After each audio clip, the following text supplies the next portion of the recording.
First, a brief note from a sponsor. If you're listening on here, it means you're probably below a certain age, and it probably also means your parents or grandparents have no idea what you're into with Web3, NFTs, tech, social media. The Generational Bridge has got your back. Every Saturday, the award-winning newsletter goes out teaching parents and boomers about lingo, trends, and implications of what we're doing. Special access for MBHQ members. Sign up your parents now at thegenbridge.co/MVHQ. It's the best thing they'll read all week. And for a limited time as well, there's a hidden referral rewards program happening. Hint, community rewards. A couple initial announcements to talk about today. So we now have multiple episodes live on Spotify, and we're moving and shaking. And want to just say thank you to the community, for contributing to and backing the growth of it and always giving feedback and thoughts. So really, really awesome. Additionally, the application is live for numbers therapy for yourself or someone else. So to be featured on our episodes, which, get disseminated to Spotify and other places, please fill it out or nudge myself or Poop, and we'll be sure to respond. Same goes if you have somebody you think would be a good fit for an episode or a specific topic.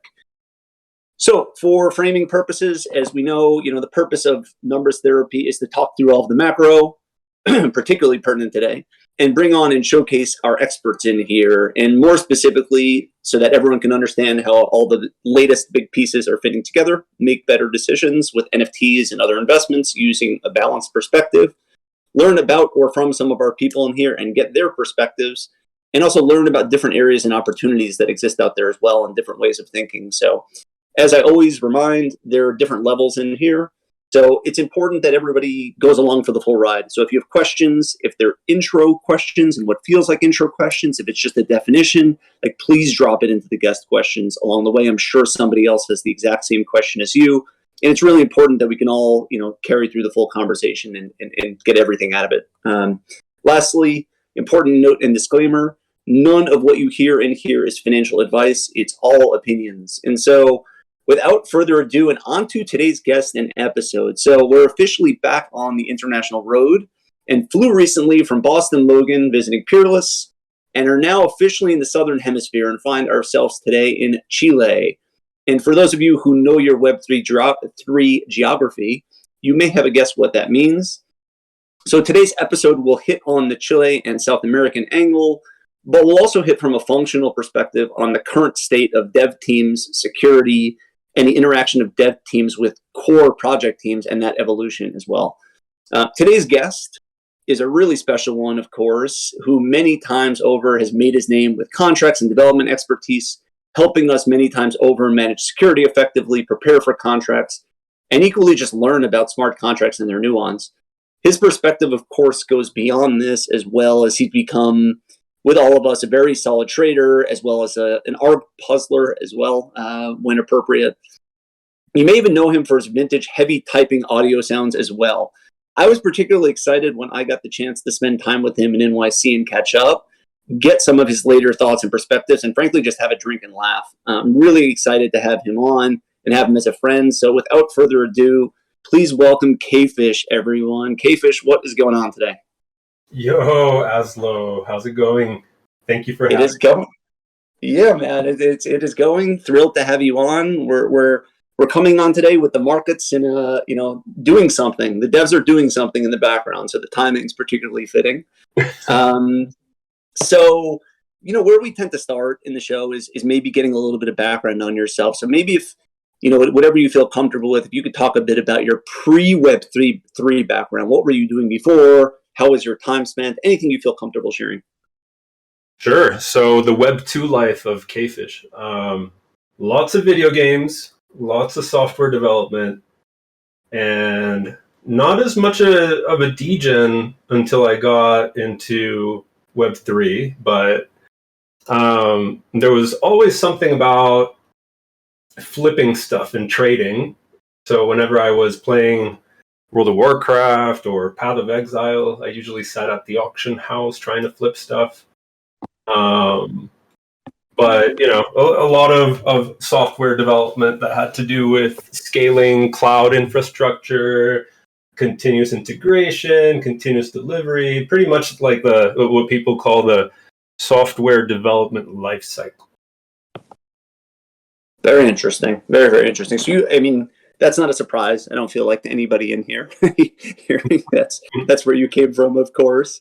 So obviously, coming from that background, you had this transition that happened. We know you're in Santiago, as most of us are familiar with as well. So thinking back to like the start of Web3 and NFTs, like how did that come about? How did you hear about Web3 or NFTs? How did you hear about Web3? What was your initial reaction to it? Do you remember that? So I remember a cousin of mine, one of the Chips, that some of you met.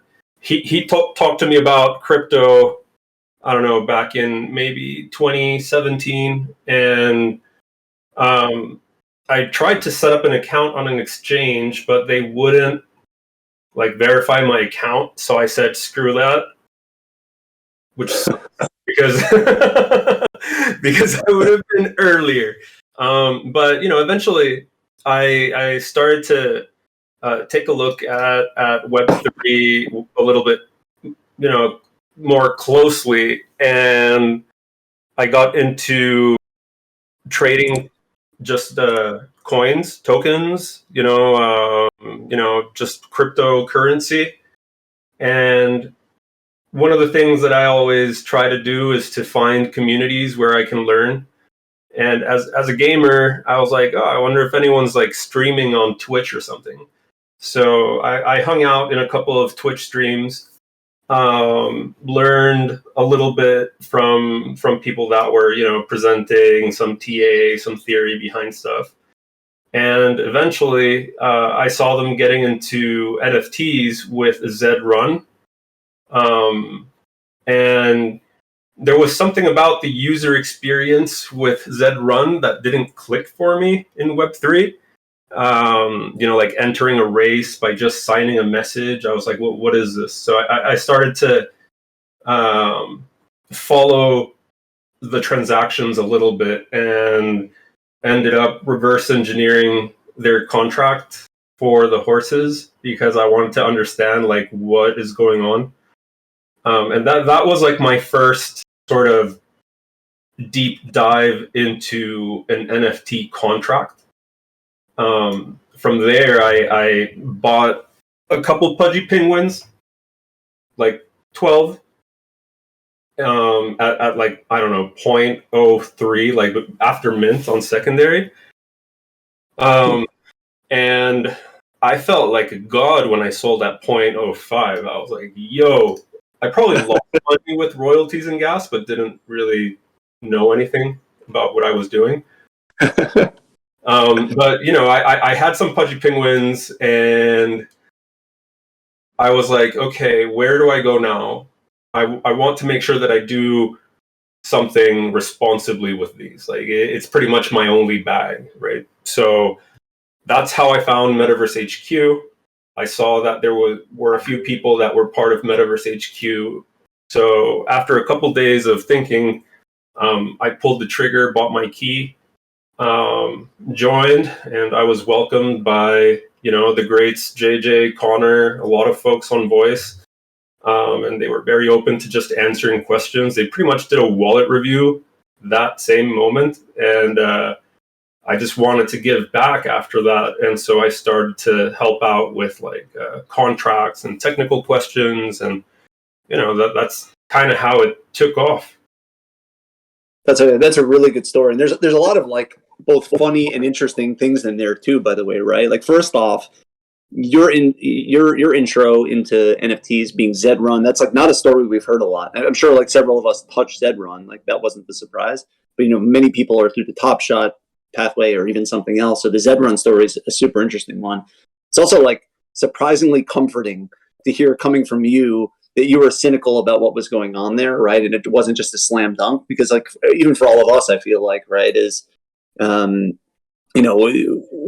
also, like, as we were trying to absorb what was going on with Web3, like of course like the concept made sense, but contract and signing contracts and what's actually going on, and for those of us who are not developers as well, right, not as technical, So it's nice hearing that come from you. It's a little bit validating.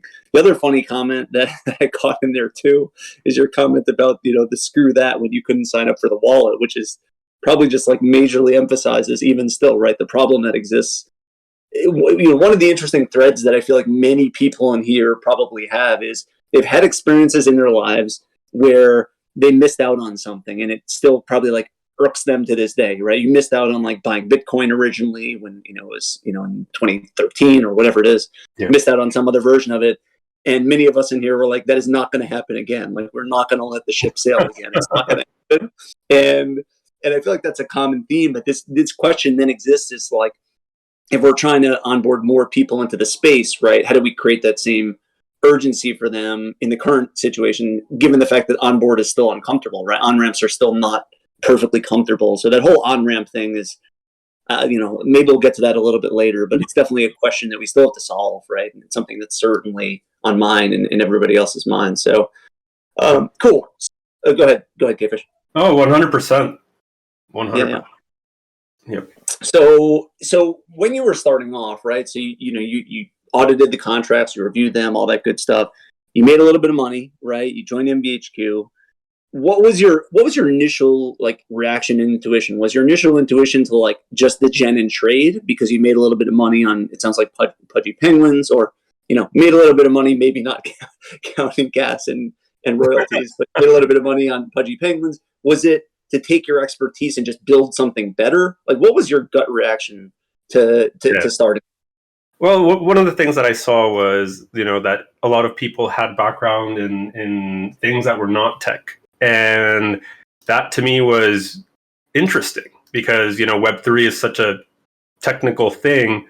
But then I heard that, a lot of folks came from NBA Top Shot. And one of the things that caught my attention and I think really marked the way that I am in the space is that I take joy from seeing other people succeed, to the point where I've probably missed out on plays or whatever, but it's just validating and makes me happy to see that someone wanted to do something, didn't necessarily have the technical knowledge to pull it off, and that I could help get that done. And if that's understanding contracts or minting or beating a game by beating the game developer. Yeah. It's just something that makes me happy and satisfied in this space, and the actual trading and flipping, Night Crew, that there were amazing cooks, amazing nights, but through it all, it was fun, and without the fun, I probably would not have just kept going, because the money by itself is just money. It's all about people and relationships, and obviously I have to say that because my balance is low. but no, you know what I mean. Yeah, of course, that makes sense. So I guess then in the beginning, right? So it sounds like your approach was like a melded approach, right? If you can help with contracts, great. If that required you to degen a little bit because you needed to understand what minting was like to be able to help, and also help yourself a little bit too, and all that, like some kind of like blended approach, basically, right? Mm-hmm. If you remember back though when you started, like you said, Zed Run was a pretty good example. But what were your earliest reactions technology-wise to NFTs? Like, did you think that this was like a major evolution in technology? Did you think it was like conceptually a major evolution in technology, but we're not even close to there in terms of like how contracts were being created and how dev teams were being structured? Like, what was your reaction? Was there a match between those two things in terms of where everybody wanted to get to versus where things started off? Or does that make sense? Yep. So definitely, like, the technology behind NFTs it makes sense. Like when I talk about NFTs, to me it seems like it's obvious that they should exist. The applications of NFTs currently don't even, I don't know, it's not even close to the amount of potential of NFTs that we're going to be seeing as time goes by. I'm a firm believer that the technology that NFTs enables has to do with transparency, openness, decentralization, but of things that are not necessarily artistic or pass or access, but more of you taking ownership of things that are currently centralized in systems. Once we're able to create these bridges between Web 2 and Web 3, where NFTs start to get recognized as something that represents, like lawful ownership of something, then that's when I think there's going to be a big explosion of innovation. I think there's people that like surfing the wave right now of making the most out of the current application of NFTs, and then there's folks that are building towards the future use cases. I like to put myself in the second category there. I think that the potential that blockchain brings to use cases that are currently through systems designed, decades ago, there's going to be improvements in terms of efficiency, in terms of usability, and best of all, in terms of ownership. Yeah, that makes complete sense, and I'm sure you have several examples of what that might look like in use cases. I'm sure many people, listening right now probably have several examples of that too. What so far, what were the main lessons and patterns you feel like you've seen over the past year as it pertains to smart contract evolution and technology evolution? Beyond what you're saying now, which is there are more use cases that exist, right? But even for the use cases that have been focused on a bit more so far, what patterns have you noticed there, right? Is there any positive patterns or even any negative patterns you're seeing in terms of how teams are approaching smart contracts, or how they're approaching development in general? What are you seeing? What stands out to you? Well, this is pretty much the Wild West right now. Initially, it was all copy paste, find, replace, and go. And it started to get a little bit more sophisticated than that, or a mixture of copy paste plus some innovation. And copy pasting is not a bad thing. There's a reason why open source code is open source. And if there's code available that works for a use case that you have, why reinvent the wheel? The problem has to do with, and why I call this the Wild West, is because the current standards of quality are overall very poor in the space. There's things from software development practices that have to do with, how you develop software in a way that provides secure, tested output, and I don't see a lot of that in this space. It's rare, especially in the NFT scene. It's a lot more prevalent in things that are trying to work through protocol implementations, or these quote unquote big brain projects or things like that. But again, it has to do with basic hygienic things. You can't have a contract that was developed and had a bug that made it, $18 million or whatever stuck in it because of a line of code. That there's no real excuse but poor development practices for that. And one of the big problems there is that founders are not necessarily technical people. And so when they develop something, they're going into the Metaverse and trying to find a dev through referrals or whatnot. And, you trust more than you should. A lot of founders just trust that it's okay, that this person's going to deliver. And one of the positive things that I've seen is that there's more contract auditing going on. But at the same time, the contract audits are an area that has to improve as well. Someone audits a contract and they get back a 30-page PDF with a lot of things that are pretty much copy-paste from the output of a tool, and they don't really go into the meat of the problems or into the functional requirements. It's like, oh, the code does what it's supposed to do, but is what it's supposed to do actually the right thing?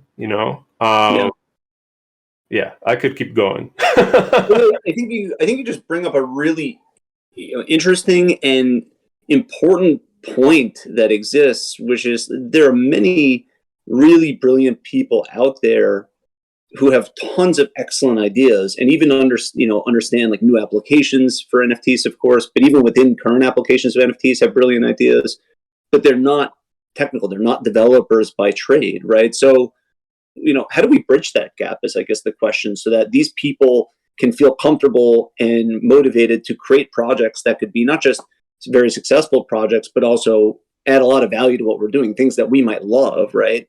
But in the current state, like maybe they're just not comfortable because they're hearing stories of developers, causing problems, problems at mint time, any variety of things, right? Like, how do we bridge that gap? Yeah.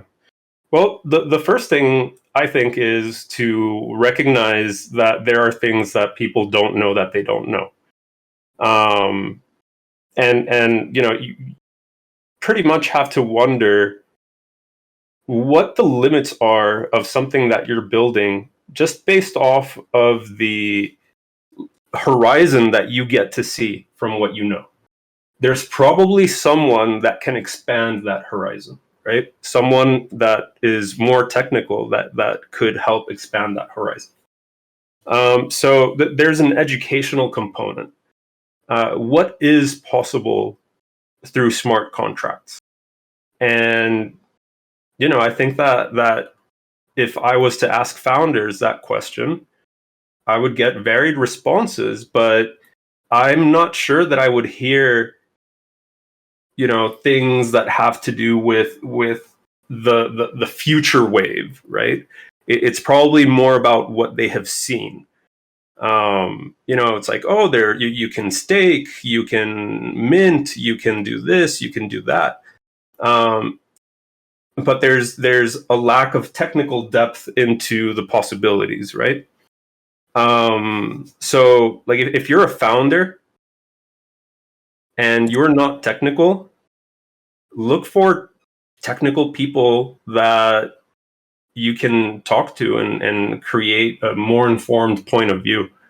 And another thing that you can do is always make sure that your contracts are audited.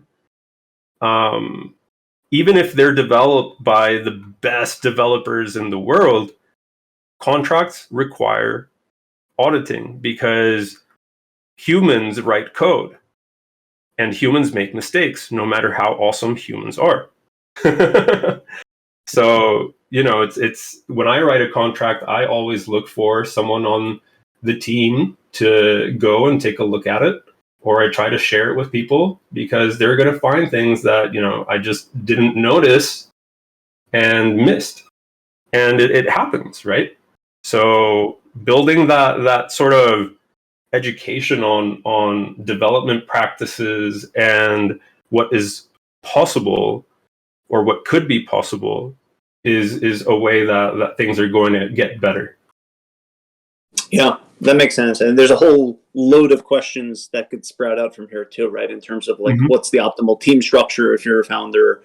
What's the right incentive structure if you're a founder as it relates to a development team you may be contracting with, or other like whole load of questions we can go down, but maybe we'll save those for a little bit later. But to anybody who's listening right now that's maybe considering creating a project, and if they could take nothing else from today, maybe having some kind of directional picture on where we're at right now. So if you had to give a number from like 1 to 10, right? Like where are we at now in terms of, from a general perspective, in terms of developer quality wise, contract wise, security wise, right? If you were to kind of close your eyes and work with a random dev team that exists, what quality contracts in development is the NFT community putting out right now? And assuming that it probably has to get more towards like an 8, 9, 10, right? But are we close to that right now? No. Should most new founders think that we're at a 3 and have to be over secure about it? What do you think? I think that we're definitely at a 3. Like that was the number that I had in my head as soon as you started to ask the question. Okay. Yeah. Well, I guess that's a telling thing, right? Because what it suggests to me is, like, building on top of what you were saying, is having just multiple layers of redundancy, even if it means a little bit of extra expense, right? So that might look something like, and work with me here and give reactions, but it might look something like you have an internal, you call it CTO kind of a person who's not doing the heavy lifting on the code, but maybe kind of manages them, right? You also have, a dev team that you contract to who does more of the heavy lifting. You also have an auditor to be able to audit the contracts. Maybe there's even multiple loops that exist between the auditor and the dev team, and with your CTO a part of it as well. And maybe it's some combination of those things, knowing that it's still new what's being built. There's still human error that exists. Yep. Maybe it's some combination of that.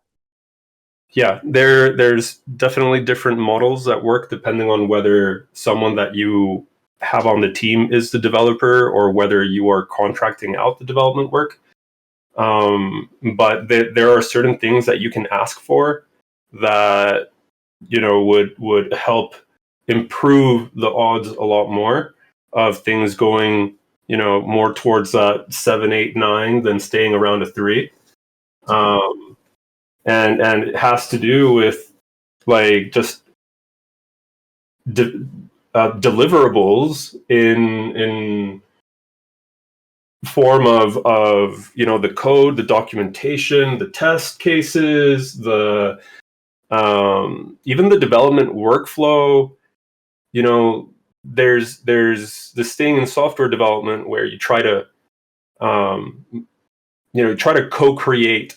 That's the word that they use a lot in the Valley, Silicon Valley or whatever, where you basically, as a contractor or developer or development team, try to involve the customer, client, or user as much as possible, because through that collaboration where you learn about their pains and what they're trying to solve for, etc., not only you design a better product and build a better product, but you also get validation on what's being built in an iterative way, instead of just, like, oh, here's the money, come back in 3 months and give me the keys, right? Yeah, that makes complete sense. What you're saying. So, with that in mind, like, where do you think teams, and this is like maybe a structural question, maybe this is attaching to what you were talking about earlier, where you were saying like copy paste, but there's a parallel path and precedent that exists here, right? Of in Web 2 of low or no code technology as well, right? So where do you think things will move to in the near future? In terms of teams, in terms of low no code, anything else? Where do you think we're going here technologically and development wise? Well, the first thing that I want to believe will happen is that people are going to realize that the tech itself is not the product, right? So when you build something with a hammer, you don't go and you say, I built this with a hammer, so this is why it's valuable. You go and you present what you built. Same thing here with Web3. I see Web3 as infrastructure, as the building blocks, as the tools, but the products themselves, powered by Web3, are not necessarily going to have value because of Web3. Yep. And so that's how I think we reach a better set of products in this space, is by realizing that you don't have to slap Web3 on it all the time. Like, your product should be valuable without me knowing how you built it. I was going to say, I think it was like multiple episodes back we were talking about the parallel to like HD TVs when people used to say HDTV, and you don't say that anymore. It's just TV, right? Like it just is. Like it's just what you use. Or credit cards, right? It's like, hey, I have a credit card. I know how it works from the user perspective, that if I swipe or whatever, that, money.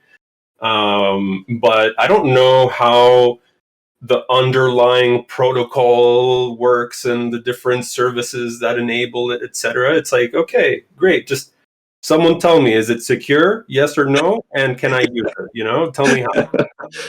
And does it meet the functional requirements that I need? Exactly. In terms of, Like, exactly. Yeah, that's super interesting. Yeah.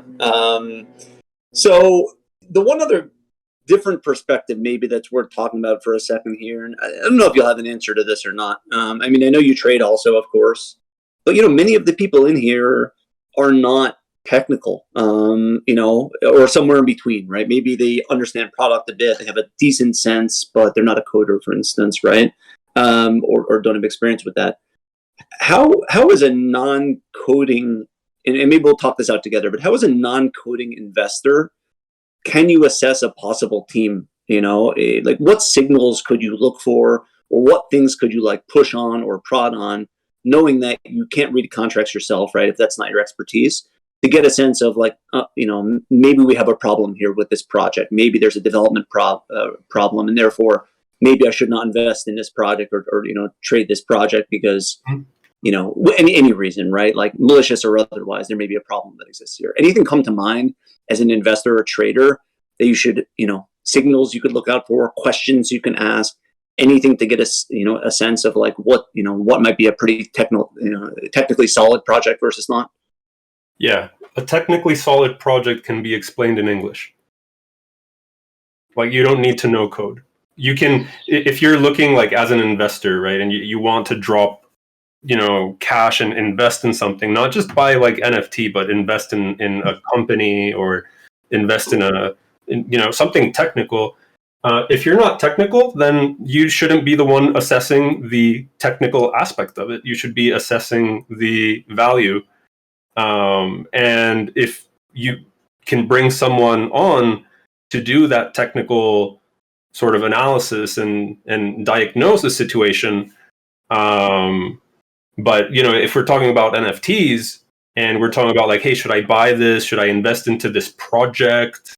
And I really dislike the use of the word project because it minimizes the responsibility that teams have to keep their holders, like safe and to keep them, it's like, oh, it's a project. Like, no, it's not a project. If you raised millions of dollars through a sale, you're not a project. It's a business. Yeah, exactly. Right? It's a funny comment that you're making too, because I've talked to at least a couple people about this, about the term project, and it does feel uncomfortable at times. People don't want to call it necessarily a business you're investing into or something like that, but it is, right? Like it's a startup, it's a business. Yeah. I kind of agree with you though, right? Like the term project is like very, it's kind of like blasé, right? If it doesn't work, like, it doesn't work and that's it. And, that's the end of it. Have projects. Companies have projects. Yeah. But a company is the company and a project can start and it can end, right? So when people call their company a project, just think about what that means from a language perspective. It's like you're putting yourself at risk that the project will end, right? Or that it will stop. There's something about like liability in there, and responsibility, which is why, like, for example, with Kfish and Chips, we have many projects, but we're a company. Yeah.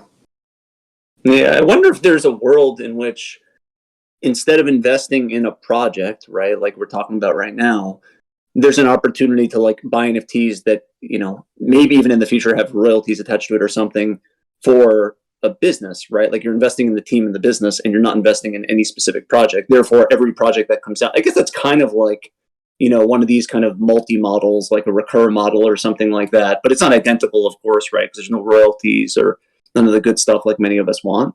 But I wonder if something like that winds up existing at some point, because that would be that would create far more trust, right? Like you're kind of suggesting than just a And one-off project.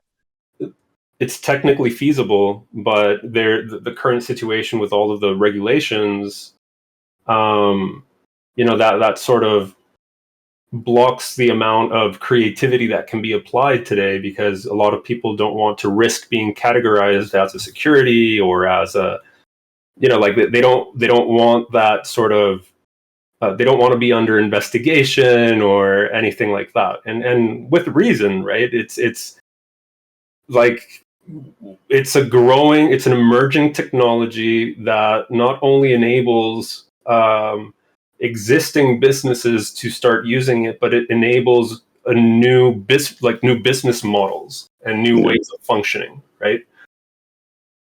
So Yeah, there has to be regulation to some extent. To, like, it's going to depend on who you talk to, and it gets into the philosophical aspects of things, right? But it's a fact that if you try to do something like too crazy, that someone on the legal team is going to be like, maybe you want to consider something that can be categorized into an existing thing instead of putting yourself at risk. it's an interesting point that you're bringing up too, because I had a discussion about this the other day with someone, and I think I also listened to something on this, if I'm not mistaken. And as an entrepreneur, let's say, right, or a prospective founder, that can be super paralyzing. Like I know viscerally, many of us in here, you hear the word regulation and you're just not excited by it, right? It just sounds like all you're hearing is government, right? That's all that's kind of being heard. But the fact is like, as an entrepreneur, until there's some kind of clarity in terms of what's okay and not okay, what might end up happening is some people who have some really good ideas that are a little bit outside the box and in a gray area might be paralyzed to work on something, knowing that it's going to take several years to get to the the goal that they have financially or otherwise with it, and knowing that there's just like a disproportionate amount of risk that if they invest all this time and energy, that even though what they think they're doing is okay, that because it's in this gray area, it might wind up not being okay. And then either the project gets shut down, they lose the money, they get sent to jail, whatever, right? Like anything that can come up. And it's like super paralyzing to have a situation like that, and a little bit stifling, I feel like, for innovation too. Yeah, and in for example, in Kfish and Chips, whenever we talk about like something crazy, it's like, okay, let's talk crazy. We know that we're talking crazy, and we start throwing ideas, but all of that gets into discussion after with like the legal ramifications, but not in a way to like shut it down, but more of how do we protect ourselves? How do we make sure that we are future proofing? How do we make sure that we are taking the necessary precautions so that we can act depending on future regulation and things like that. So I would recommend to everyone that is looking to do something, to at some point just talk to someone that has knowledge on the legal side, and either bring them on board or like make a good description, like easy to take through, of what you're doing, and pay someone for their time, because that's a sort of thing that if you are prepared, then you should be okay. Like, it, to me, the lack of regulation on certain things should not be something that paralyzes. It should be something that helps us move towards regulating those things, right? Yeah, I think what you're saying makes sense, of course, right? There's the pie in the sky version, right? Which is, of course, that's the case, right? Like I totally agree with you. But then there's the practical of like, people are nervous a little bit, even with attorneys. So I agree with you though. Like also, the more of us that actually push together and innovate together, the more that it will draw attention to it, right? And as a result, like we'll push regulation and that kind of a thing. So I guess it is a little bit of a community effort, several parts, several things, I guess. Yeah. a lot to talk about there. Maybe we even have a follow up on that one because I think there's a whole lot of topics to sprout out of that one. But let's shift gears a little bit too, because we know you're down in Chile, Yep. and on recent episodes, we've been traveling a little bit internationally to get some like international texture because the one question that's in everyone's minds, maybe two questions. One, everyone of course always loves hearing about different countries, different societies, like how they function, right? It makes us feel like we're traveling, and especially in like the Web3 and NFT space. But then the other question that of course comes up is about adoption, right, and path to adoption in places and differences between places. Like it's a really fun topic to talk about. But let's maybe start with what's your current experience, maybe in your friend group in Chile, and maybe it's a little bit biased because you have the chips, right? So it's not perfectly fair. So maybe go outside the chips. What's your experience with your friend group in terms of NFTs and Web3? Are they into it? Are they cynical? Like, what's the situation there? Most of them don't know anything about it, and the ones that do, they know that there's something about JPEGs, and they don't understand it. So, it's difficult to understand what the application of NFTs are. I tried to explain it in different ways. Like when people ask me, "Hey, so what do you do?" I I tried out so many answers. I was like, "Oh yeah, I'm a digital art dealer," you know, or I'm a Web3 lawyer because I write contracts, but I don't have a degree. So, or it's like it's just difficult. There's so many things that we take for granted, that they just don't. That's like 10 steps further down the line for them. So, and I think it has to do with just the overall importance and exposure, for the current application of NFTs in different parts of the world. So if you live somewhere that is considered, wealthy, or where there's a lot of things that are enable you to have time, to do things that are like for entertainment or whatever, then probably going to be closer to NFTs. That somewhere that most of the time people are working long hours and trying to make it through to the end of the month, right? So NFTs currently don't solve problems for people that have problems, that don't have to do with trading more NFTs. Currently, yeah, I guess Yeah, that's true. Yeah. So if for example, my friends, if there was something that NFTs enabled them to do with their current interests on, like, I don't know, sports or whatever, then it's like, sure, they're gonna know more.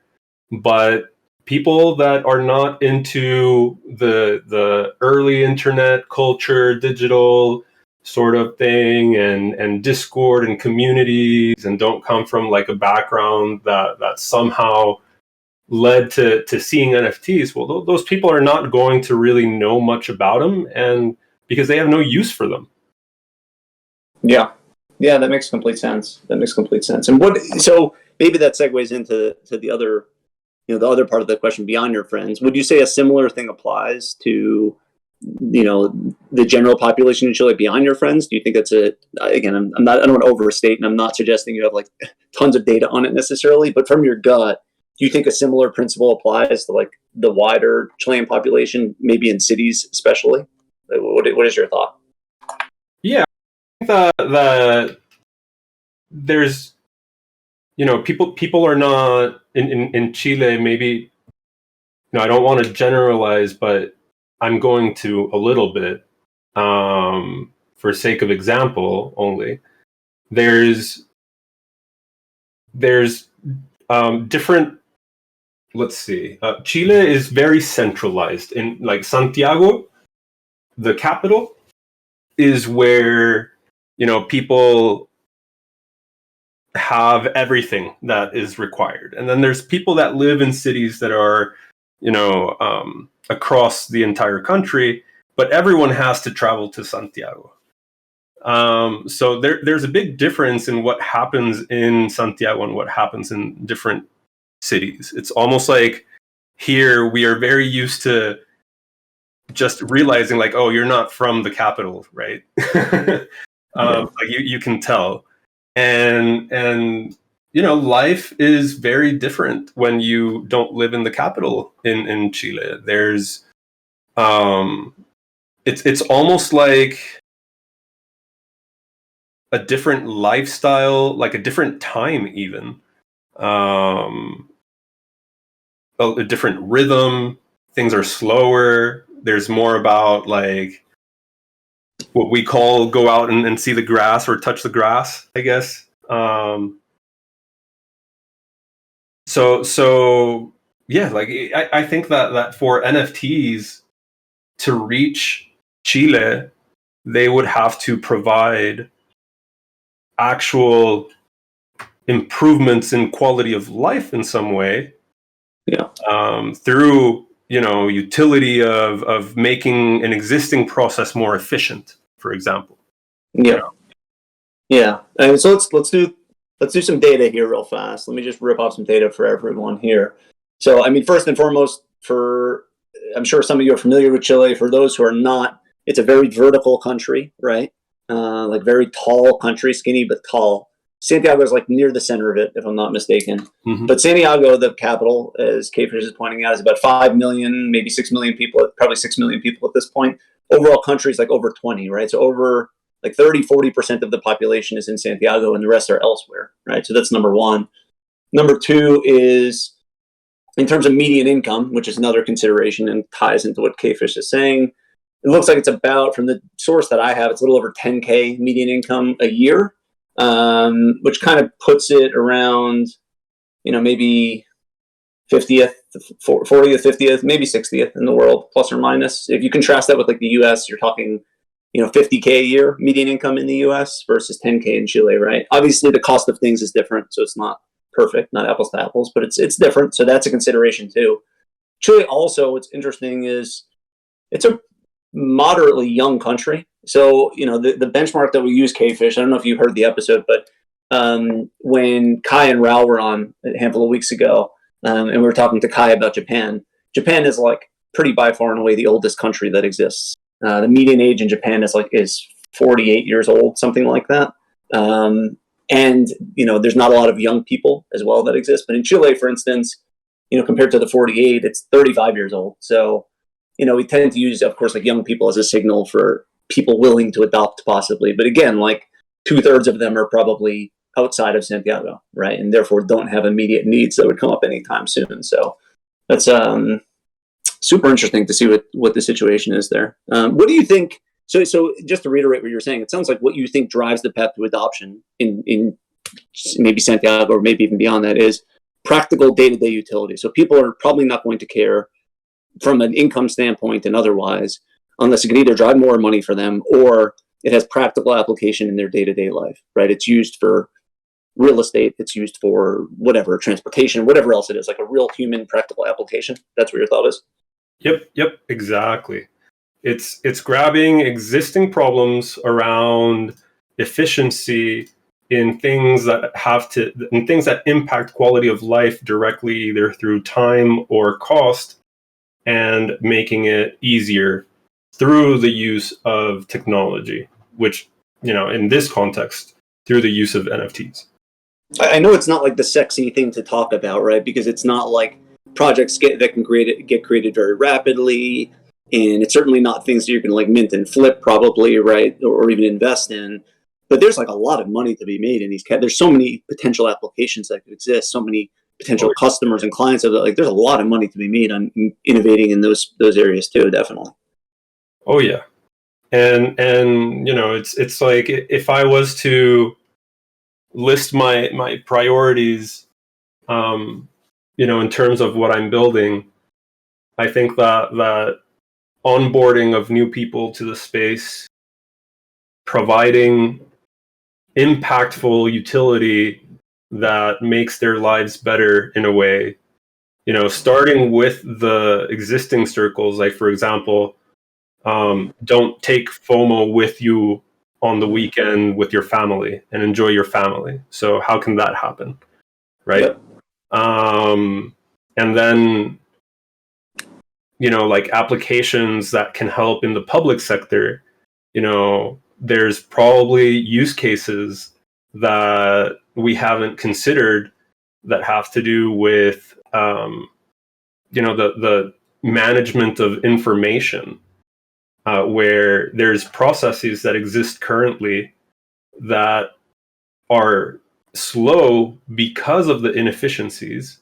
And once they are sped up, that opens up new possibilities for improvements on those like processes and results. So like decentralizing certain things that might require someone today that they get to look at 50 pages a minute of things that they have to like stamp, and there's like thousands of pages that they have to go through, and so it's like something that may take weeks could take minutes. And so what happens with all this new time, right? That's the sort of thing that I want to work on, things that can improve quality of life through technology using bleeding edge tech. Currently it's Web3, but it could be Web 4, 5, or whatever, right? Yeah, I think you gave everyone like a really good lens, like different lens to think through here, right? With your last comments too, which is like, just anything that could make people's lives better using what you said earlier, right? Which is, this is just Web3 and smart contracts. Like that's just what's underlying it, right? Like that's just what helps mobilize it, but it's not the thing at the end of the day. So you don't even need to get to that. You like people understanding Web3 principles and how smart contracts can be used and everything, plus just being creative and thinking about what things will make everyone's lives better in here or in other places. It doesn't need to be only with trading necessarily. It's kind of a pretty good template and model you gave to everybody in here, I would say. Yeah, and I think that tech, there's the least, like the path of least resistance being the current application of it, right? Where, for example, if creating a smart contract that mints tokens that point to a URL and show an asset, like that is something that in itself is a technical achievement on blockchain, like for sure. But it's also the one of the earlier things that could be developed with new tech, right? So it's a lot different. Like imagine building a complex system that a company or government can use through Web3. That probably takes a lot of trial and error with things that take the tech forward first, right? So NFTs in their current state, to me, is a logical conclusion of development of Web3. Yeah, that makes complete sense. So we have a few minutes left. We've got a couple questions from the crowd. I also have one other question that we'll kind of end up on as well, but from the crowd. So where did you learn to code and where can people go to learn more? So any thoughts you have there in terms of online training, courses, anything else? And then, of course, the question of whether you created Jinzo's head of lettuce. That question's still outstanding at this point. You can choose to answer or not answer the second one. But certainly the first one, to give thoughts. I already decided to take credit for it. Oh, good. Okay. Well, that works. I'm not going to say anything besides that. So if there's someone else that is taking credit for it, you can DM me and then we can work something out. But we've had at least 5 people in here take credit for it. Yeah. So where did I learn how to code? Let's see. My dad, he used to build like custom made computers, like those I buy Power PC or whatever, or like those custom gaming rigs and stuff like that. He used to build those when I was a kid, and so whenever he got new pieces, I would inherit the older ones that he had. So I was exposed to technology from a very early age. I remember one day when I was a kid, he gave me a book on learn game development with C++, and it was like this big manual. And my reaction was, I'd rather play games. So Fair I did enough. into coding then, but I was always, tinkering with things. And it wasn't until later on that I, dedicated myself to software development. And I worked at a startup and we had to build an iOS app and we had to build a backend.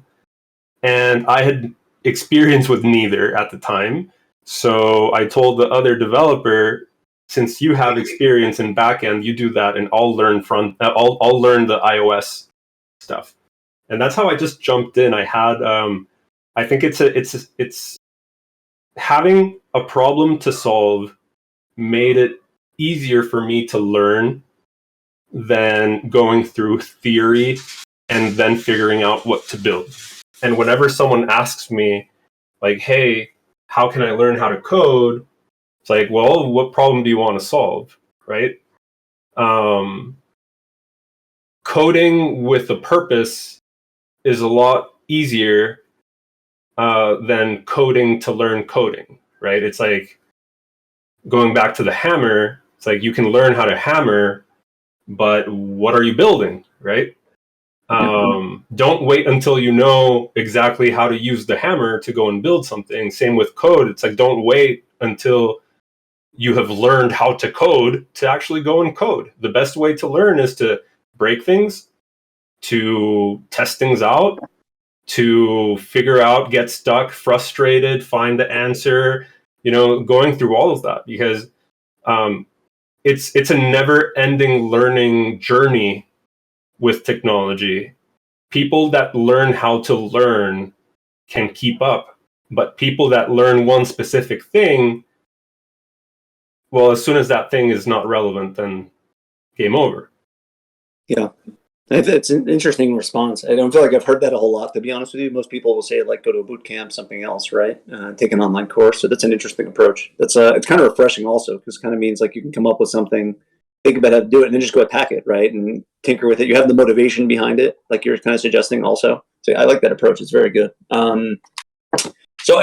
Maybe last question, because I'm cognizant of time here for everybody, but just from a general perspective, like, what are you most excited about in NFTs or Web3? Like, what's really getting you excited? Is it the practical application of things?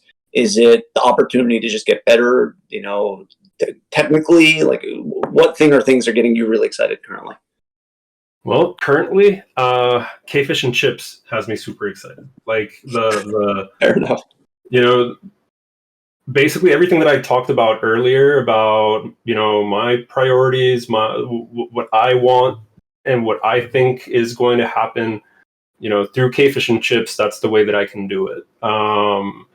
And right now, even if most of our work is on the consulting, like contract auditing, contract writing, or just like entire, like the full stack of applications. The amount of just people that I have met, the amount of knowledge that we have gained on how to approach problems for different industries, that has me super excited. And in terms of like Web3, the technology itself, I just can't wait to see people, once they know what can be done, to really reshape the current scene of NFTs, right? Like the space right now. around security, like around value, around tooling. Like we're just growing so much as a community in general. So that has me super bullish.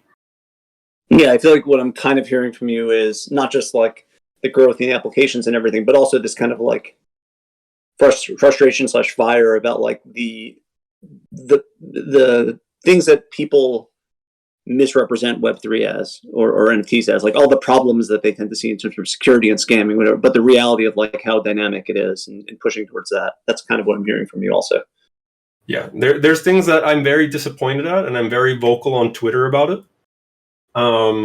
Because I feel like there's certain players that could be taking us forward, but are instead either keeping us where we're at or taking us back. Like companies that are supposed to be the face of Web3 or the face of NFTs and stuff like that. And they I don't know, it feels like they're just making the most out of the current wave instead of making the next one happen. And so I'm just excited to see who the new players are, like which new players are going to stand out and actually demonstrate the value that I know is possible, but I know because I'm technical, and that a lot of people don't know is possible because they're not. Yeah. Well, I'm even more pumped up listening to you today and hearing some of the thoughts you have in terms of practical applications, things that can be improved, all that good stuff. And I was already pretty pumped. So it's really great, man. This was a really great look into especially how you think through things, right? And how you like dissect problems and where your attention is. Everyone, of course, within MVHQ, knows who you are and likes hearing your perspective about current contracts and trading, but getting that additional perspective in terms of where your head is at is just great to hear that. I think it's very helpful for everybody. So yeah, thanks a lot for joining today. It was really good. Everyone who's listening, thank you so much as always for listening and supporting as well. And we will be here same time next week. We're going to continue our international run. We're going to get some additional perspective. We're going to get next week. I think we're going to get some investor and VC perspective, if I'm not mistaken. It's going to be fun. We're going to continue onward, and same time next week, everyone. So thanks so much, Kfish. Thanks again, and I'll see everyone in VC1. Thanks, everyone. Yep. Thank you for having me. Thanks all.